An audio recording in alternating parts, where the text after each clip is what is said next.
Bayangkan, anakmu pulang setelah bertahun-tahun merantau, tapi saat kau panggil, "Nak," dia menoleh dengan tatapan jijik.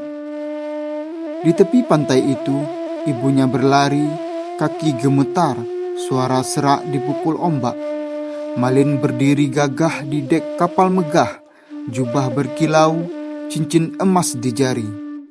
Ia menepis tangan kurus ibunya. "Aku bukan anak perempuan miskin ini!" Teriakan itu seperti belati menusuk. Orang-orang terdiam, laut ikut mencekam. Sang ibu menunduk. Hatinya retak, air matanya jatuh bercampur pasir. Dalam lirih doa, ia mengangkat tangan, bergetar antara cinta dan murka. Langit menggelap, petir menyambar, kapal megah itu pecah diterjang badai.